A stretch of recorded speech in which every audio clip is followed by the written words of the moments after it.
Aujourd'hui, j'aimerais parler d'un personnage dans la Bible, parler d'une femme du nom de Esther.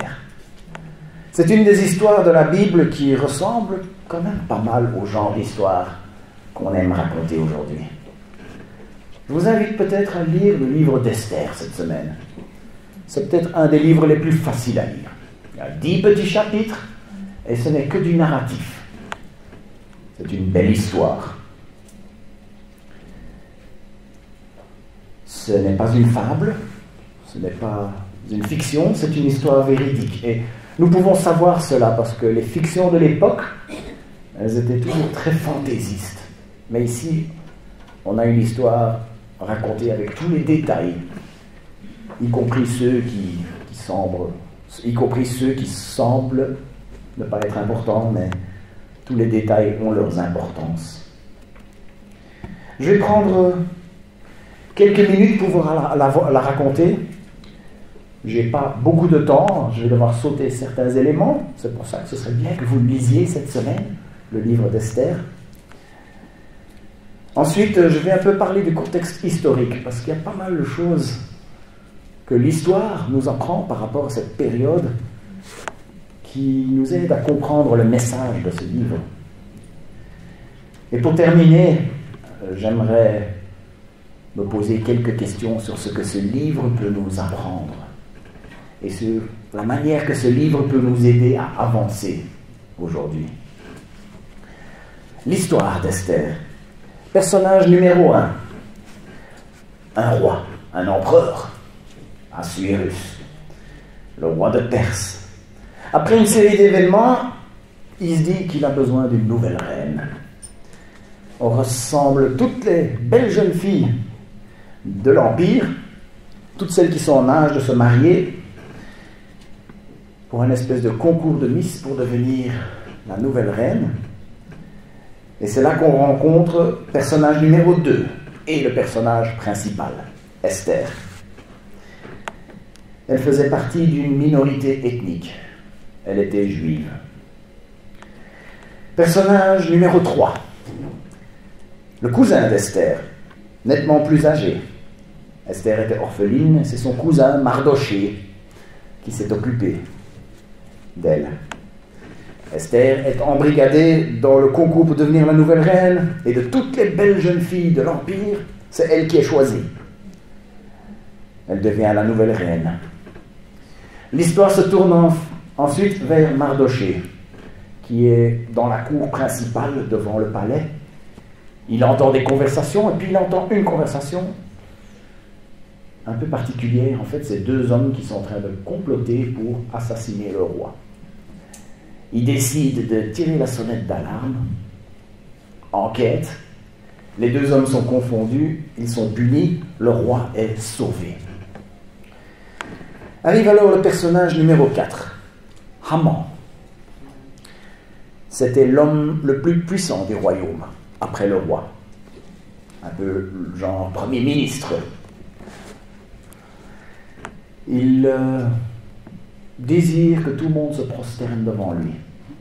Malheureusement, Mardoché, qui était juif pieux, il avait en tête « Tu n'auras pas d'autre Dieu devant ma face », alors il refuse de se prosterner devant Haman. Et il se fait remarquer. Haman cherche à se venger de lui. Mais il ne se venge pas de lui en le faisant tuer. Non, il décide de tuer toutes les personnes de son peuple. Il réussit à convaincre, en donnant une grosse somme d'argent, il réussit à convaincre Assuérus d'ordonner le génocide de tous les Juifs de l'Empire. Et c'est un décret qui est signé avec la bague du roi. Je ne sais pas pourquoi quelqu'un a laissé ça ici. La bague du roi, plaque. Ça rendait un décret irréversible. Il n'y avait aucun moyen de revenir dessus. C'était ainsi que ça se faisait dans l'Empire perse. Irrévocable. Mardoché demande alors à Esther, et c'est une conversation qui doit se faire avec messager interposé, puisque elle était enfermée dans le harem, et lui, il ne pouvait pas y accéder. Mais il réussit à demander à Esther d'intervenir pour son peuple. Et Esther lui répond, mais c'est dangereux ce que tu me demandes là. Vous savez bien comment ça se passe. On n'a pas le droit de se présenter devant le roi sans être invité. Et même la reine, si elle se présente devant le roi sans être invitée, risque la mort, d'être exécutée sur le champ. Et c'est ainsi qu'on arrive au passage d'aujourd'hui. En Esther, le chapitre 4, le verset 12 à 17. On rapporta donc à Mardochée les paroles d'Esther. Et Mardochée lui fit répondre, « Ne t'imagine pas que ta position au palais te permettra d'être sauvé au contraire de tous les Juifs. En effet, si tu gardes le silence maintenant, le secours et la délivrance surgiront d'autre part pour les Juifs, tandis que ta famille et toi, vous mourrez. Qui sait? Peut-être est-ce pour une circonstance telle que celle-ci que tu es parvenu à la royauté. » Esther fit répondre à Mardochée, « Va ressembler tous les Juifs qui se trouvent à Suse et jeûner pour moi. Ne mangez et ne buvez rien pendant 3 jours, ni la nuit ni le jour. Moi aussi, je respecterai un tel jeûne avec mes servantes, et c'est dans ces dispositions que je me présenterai chez le roi. J'enfreindrai la loi, et si je dois mourir, je mourrai. » Mardochée s'en alla faire tout ce que Esther lui avait ordonné. Après cette période de 3 jours de jeûne, ils disent de jeûne, mais c'était de jeûne et de prière, parce qu'à l'époque, on ne jeûnait pas sans prier. On parle aujourd'hui de jeûner pour faire une détox ou pour maigrir, mais à l'époque non. Le jeûne, c'était uniquement pour la prière. Mais elle se rend auprès du roi, et ouf, le roi, au lieu d'ordonner son exécution, lui tend le sceptre. Quand le roi tend le sceptre, c'était une manière de dire qu'il lui pardonnait son audace de s'être présenté sans être invité. Et d'ailleurs, non seulement ça, mais il est heureux de la voir. Et il lui demande, il lui dit, « Demande ce que tu veux, je te le donnerai. »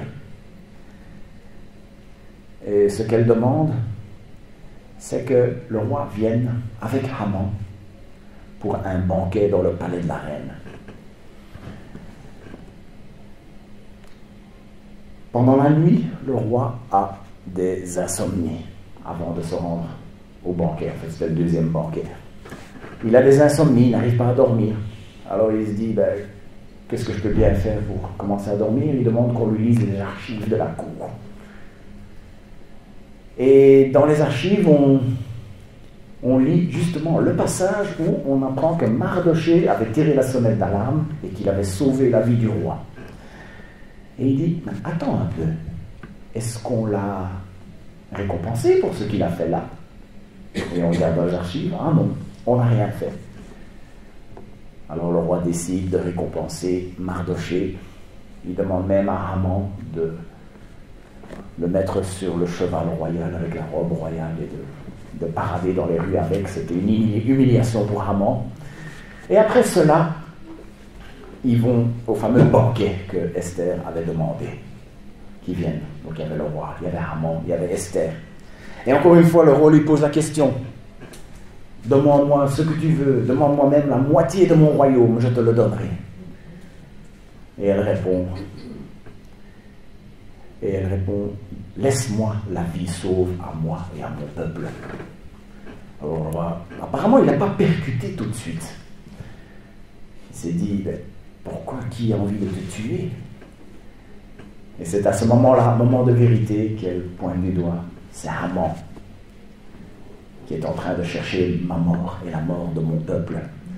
Et c'est à ce moment-là que le roi se rend compte qu'il a été manipulé par Haman. Et Haman finit par être pendu à cause de cela. Mais le problème de départ, il était toujours là. Le décret irréversible comme quoi tous les Juifs devaient être exterminés toujours en place et on ne pouvait pas revenir dessus. Le décret n'a pas été abrogé, mais il y a eu un petit changement qui a été apporté qui a tout changé en fait. Ils leur ont donné le droit de se préparer, de s'équiper pour pouvoir se défendre. Et c'est ainsi que le peuple a été sauvé. Et jusqu'à ce jour, les Juifs, partout dans le monde, fêtent Purim. C'est un peu comme notre Noël. C'est une grande fête qu'ils fêtent chaque année pour se souvenir de ce jour où ils ont été sauvés de l'extermination. Ça, c'est pour ce qui est du récit. Maintenant, quelques éléments historiques. L'Empire perse. Tu peux mettre la carte. Il y a une carte un peu plus loin, voilà. L'Empire perse, c'était tout ce qui est en jaune. C'était un énorme empire qui allait de, justement comme il le disait, de l'Éthiopie jusqu'à l'Inde. Un empire de 50 millions d'habitants.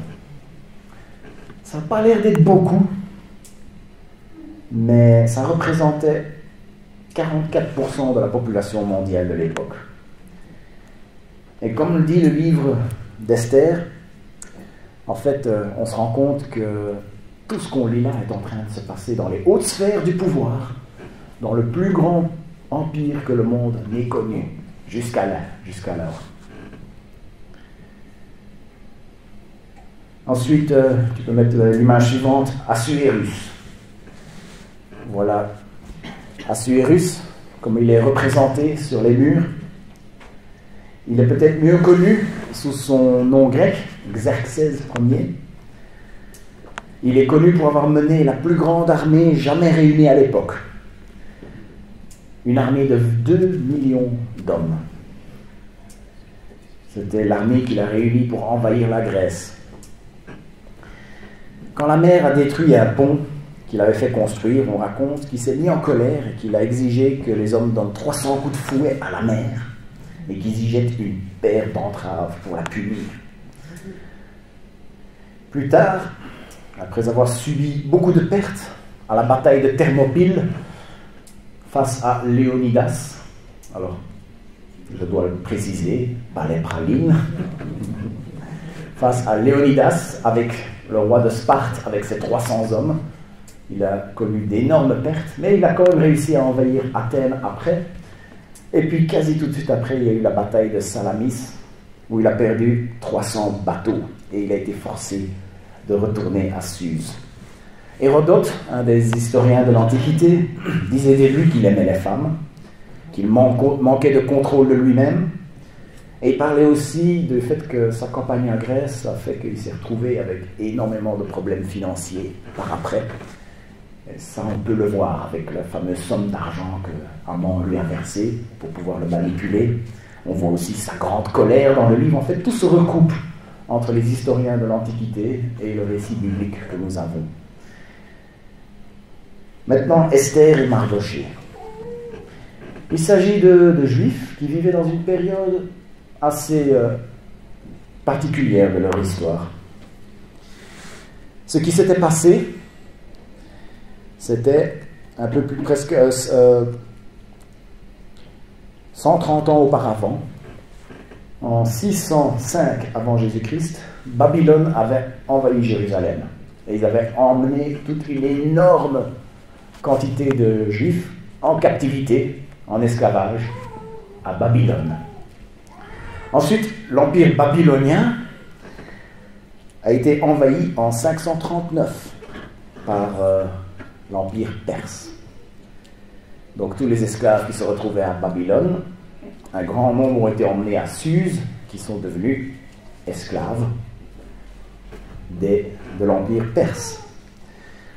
Mais avec eux, les choses étaient un peu différentes, parce qu'un an plus tard, en 538 avant Jésus-Christ, il y a une partie de tous ceux-là qui étaient là en captivité ont eu l'autorisation de retourner à Jérusalem pour rebâtir le mur, rebâtir le temple. Et c'est là que nous avons les récits de Néhémie et d'Esdras. Seulement, Esther et Mardochée faisaient partie de ceux qui ne sont pas retournés à Jérusalem. parce que cette histoire se déroule une soixantaine d'années plus tard. En 486, avant Jésus-Christ, Assuérus arrive au pouvoir, et c'est là que se déroulent tous les événements relatés dans le livre. Donc, pour résumer tout cela, Esther et Mardochée sont des Juifs qui sont nés en captivité, probablement déjà sous l'Empire perse, mais ils ne faisaient pas partie de ceux qui ont eu la possibilité de retourner à Jérusalem. Ce que je ne m'étais pas rendu compte à l'époque, quand j'écoutais cette histoire à l'école du dimanche, c'est que quand Haman a ordonné l'extermination de tous les Juifs, il était en fait tous les Juifs de l'Empire, et dans l'Empire, il y avait cette ville Jérusalem. Ça voulait dire que Haman avait désiré, ordonné, arrêter la destruction de Jérusalem, une nouvelle destruction, un véritable génocide. L'idée était complètement mettre fin à la descendance de Jacob. Donc l'enjeu devient encore plus grand quand on se rend compte de cela. Une chose qui est quand même frappante dans ce livre, c'est que on ne mentionne même pas Dieu. Pourtant, la Bible, c'est le livre de Dieu. Il y a un autre livre où c'est le cas, le livre des Cantiques des Cantiques. Comme j'ai dit, il y avait un truc qui est un peu religieux. Il dit « jeûner pour moi ». Donc ça veut dire qu'il y avait de la prière. C'est le seul truc plus ou moins religieux qu'on voit dans le livre. Mais pourtant, la Bible, c'est le livre de Dieu. L'Église, c'est le corps de Dieu le Fils. Et vous connaissez mon respect pour la parole de Dieu. Vous savez que je ne vais pas prendre ça comme excuse pour arracher ces 10 pages. Ah, ça ne parle pas de Dieu, j'enlève. Non. Parce qu'en fait, Dieu est bien présent dans ce livre. Je vous ai parlé de 4 personnages. Mais en fait, ce ne sont que des personnages secondaires. Le personnage principal de ce livre, c'est Dieu. Ce qu'on voit dans ce livre, c'est qu'on voit Dieu agir. Maintenant, on va se poser quelques petites questions. Pourquoi Dieu agit-il dans ce livre? Deuxièmement, comment Dieu agit-il dans ce livre? Et puis, troisièmement, ma conclusion sera comment pouvons-nous participer à l'action de Dieu aujourd'hui? Pourquoi Dieu agit-il? Comme je vous ai dit il y a une minute, l'enjeu était de taille. C'était la survie du peuple juif qui était dans la balance. Est-ce que vous avez entendu parler des Nabatéens, des Minoens, des Myssoniens, des Paphlagoniens? Vous en avez peut-être vaguement entendu parler. En fait, ce sont tous des peuples de l'époque qui ont fini par complètement disparaître. Et si Dieu n'avait pas agi à l'époque d'Esther, le peuple juif aurait été rajouté à cette liste. Les Juifs auraient été qu'un de ces peuples de l'époque dont on entend vaguement parler.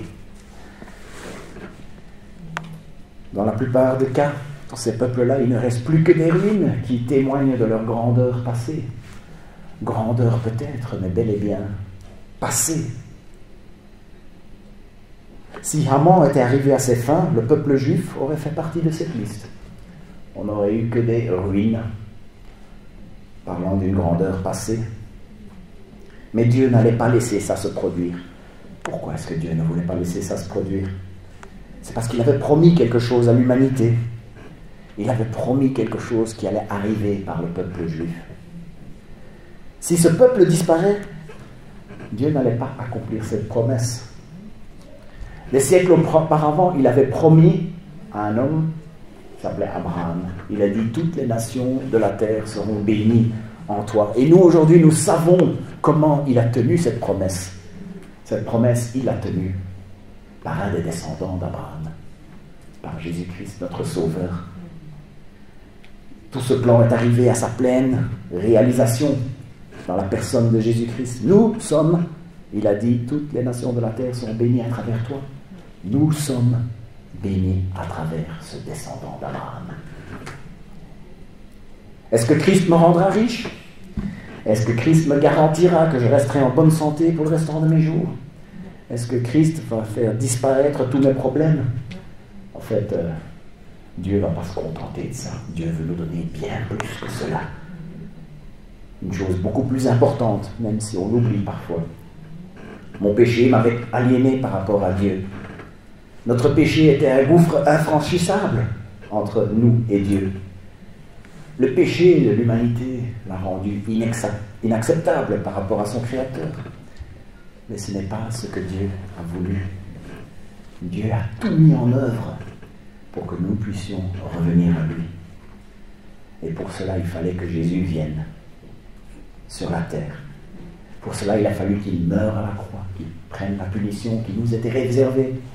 Pour ça, il a fallu qu'il ressuscite le 3e jour pour nous montrer qu'il est plus fort que la mort, plus fort que le péché. Il a tout fait, et tout ce qu'il demande de toi, c'est que tu crois et que tu le suives. Dieu avait promis cette bénédiction, et il avait promis qu'il allait arriver au travers du peuple juif. Et le livre d'Esther nous montre Dieu en train de mettre tout en place pour protéger son peuple, pour que, ultimement, nous puissions avoir notre Sauveur, pour que nous puissions être bénis en Jésus-Christ. Et tout au long du livre d'Esther, on voit une série d'événements qui ne peuvent pas être des coïncidences. Un empire de 50 millions d'âmes, c'est Esther qui est choisie pour devenir la nouvelle reine. De toutes les conversations que Mardochée aurait pu entendre, celle qu'il entend, c'est celui du complot pour assassiner le roi. Et quand le roi avait ses insomnies, il y avait des kilomètres et des kilomètres d'archives qu'ils auraient pu lire pour l'aider à dormir. Ces archives couvraient des siècles de procédures. Et il tombe justement sur celui qui parle de Mardochée, du fait qu'il n'avait pas été récompensé. Si on avait mis tout cela dans un film, les critiques auraient dit c'est pas très réaliste tout ça. Ils auraient dit c'est de la paresse scénaristique. C'est beaucoup trop facile tout ça. Mais puisque nous savons que Dieu est souverain, que Dieu contrôle toutes choses, cela devient compréhensible. Dieu est souverain, il accomplit son plan. Dieu est l'architecte silencieux et bienveillant qui contrôlait toutes choses. Le résultat des courses, son peuple est sauvé. La lignée allait pouvoir se poursuivre et finalement en arriver au culminement de son plan. Notre salut en Jésus-Christ. C'était son plan depuis le début. Comment agit-il? J'aime beaucoup la série Esprit criminel. C'est une série télévisée qui parle de gens qui analysent les manières d'agir des criminels, parce que c'est des criminels qui agissent toujours de la même manière. Alors ça, en analysant tout cela, ils peuvent trouver des moyens pour les confondre. Mais Dieu n'est pas un criminel tout d'abord, et puis de Dieu n'agit pas toujours de la même manière. Dieu peut agir de manière très différente avec son peuple. Dieu peut agir de manière très différente avec toi et moi. Johnny Erickson disait, Dieu ne changera jamais ce qu'il est, mais ce qu'il fait change parfois. Dans le livre d'Esther, il agit discrètement. On ne voit pas un buisson qui brûle sans se consommer. On ne voit pas la mer qui s'ouvre pour passer à pied sec. On ne voit pas le feu qui descend du ciel sur un autel qui a été complètement trempé. On ne voit pas des gens qui guérissent rien qu'en touchant un simple linge. Dans le livre d'Esther, il agit de manière discrète. Et Dieu agit comme ça aujourd'hui. Des miracles, il y en a, oui. Mais souvent, Dieu agit dans les coulisses. s'il n'y a pas de signe miraculeux, spectaculaire, eh bien, vous savez quoi? Ce n'est pas grave. Parce que si Dieu choisit d'agir discrètement, ça ne veut pas dire qu'il est moins actif. Si Dieu choisit d'agir discrètement, ça ne veut pas dire qu'il a moins notre situation à cœur. Il a agi ça à l'époque d'Esther. Pourquoi est-ce qu'il ne le ferait pas avec nous aujourd'hui? Pourquoi est-ce qu'il choisit d'agir ainsi? Je vais vous l'avouer, je ne sais pas. Tout ce que je peux dire, c'est qu'à partir du moment qu'on croit que Dieu sait toutes choses, c'est que Dieu sait aussi comment les choses seraient s'il avait fait les choses autrement. Et ce monde-là ne serait pas forcément meilleur que le monde que nous connaissons aujourd'hui.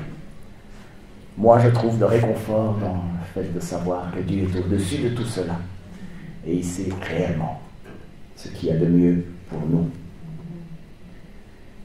Il y a le grand architecte divin qui met les choses en place, qui règle les détails. Parfois, il le fait de manière spectaculaire, et parfois, il le fait de manière discrète. Mais il accomplit son plan. Pour finir, comment pouvons-nous participer à l'action de Dieu? On le voit agir discrètement pour secouer un empire, sauver son peuple de l'anéantissement, et comme ça, l'humanité peut avoir son sauveur. Mais il y a des individus, il y a des personnes qui sont impliquées. Et dans le livre d'Esther, on voit ces personnes qui sont en réflexion. Florent Varac disait que la profondeur psychologique, spirituelle des personnages de l'Ancien Testament est remarquable. Et c'est le cas ici. On voit toutes les luttes internes que les gens ont. On rapporta donc à Mardochée les paroles d'Esther. Et Mardochée lui répond: ne t'imagine pas que ta position au palais te permettra d'être sauvé au contraire de tous les Juifs. En effet, si tu gardes le silence, maintenant, le secours et la délivrance surgiront d'autre part pour les Juifs, tandis que ta famille et toi, vous mourrez. Qui sait, peut-être est-ce pour une circonstance telle que celle-ci que tu es parvenu à la royauté. Esther fit répondre à Mardochée: va rassembler tous les Juifs qui se trouvent à Suse et jeûner pour moi. Ne mangez, ne buvez rien pendant 3 jours, ni la nuit, ni le jour. Moi aussi, je respecterai un tel jeûne avec mes servantes. Et c'est dans ces dispositions que je pénétrerai chez le roi. J'enfreindrai la loi, et si je dois mourir, je mourrai. Ils étaient conscients que Dieu allait agir. Et il y a 2 mots ici que je trouve extrêmement rafraîchissants. Qui sait? Qui sait? Ils se sont lancés dans cette aventure sans certitude. Il y a bien sûr dans la Bible des gens qui se lancent avec des grandes certitudes. On voit David devant Goliath, extérieurement en tout cas. On voit Élie devant les 450 prophètes de Baal. On voit Pierre devant la foule, le jour de la Pentecôte. Mais ici, avec Mardochée et Esther, on voit qu'ils se lancent sans vraiment de certitude, si ce n'est leur confiance en leur Dieu. Et ils se posent la question: qui sait?